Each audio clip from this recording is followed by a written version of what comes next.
Madagascar dispose d'importantes ressources en énergie renouvelable, mais reste confronté à l'un des faibles taux d'accès à l'électricité au monde. Seuls 36% des habitants sont raccordés au réseau, tandis que les délestages récurrents pénalisent aussi bien les ménages que les entreprises. Cette crise est alimentée par la dépendance de la compagnie publique Jirama aux combustibles fossiles, à la baisse de la production hydroélectrique, les difficultés financières de l'opérateur et la vétusté des infrastructures électriques. Je pense objectivement que c'est un projet très ambitieux de vouloir porter le taux d'accès à l'électricité à 80% en 2030.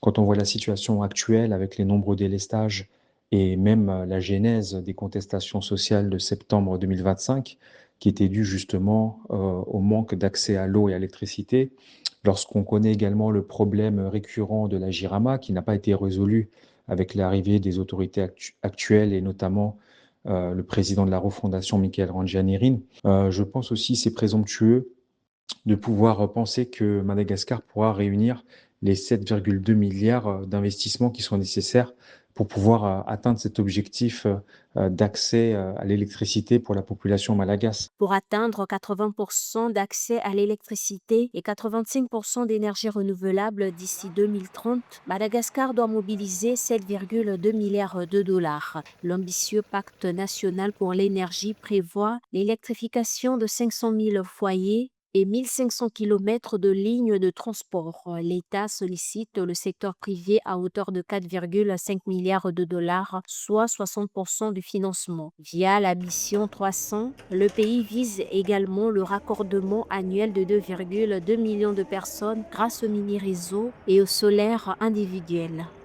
Tant que les élections ne seront pas organisées de manière certaine et assez rapidement, donc il faudra respecter le calendrier présenté par Michael Randjanirin, tout cela ne sera pas propice à l'arrivée d'investisseurs.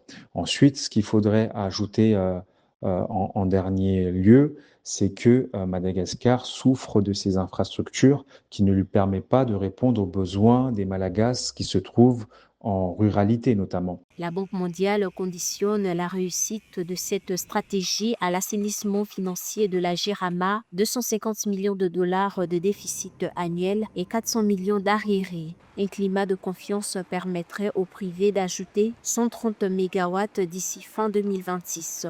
Fort de succès passés comme le projet de développement de l'accès à l'électricité à moindre coût, l'institution préconise d'accélérer les réformes pour attirer les investissements et garantir l'accès universel à l'énergie.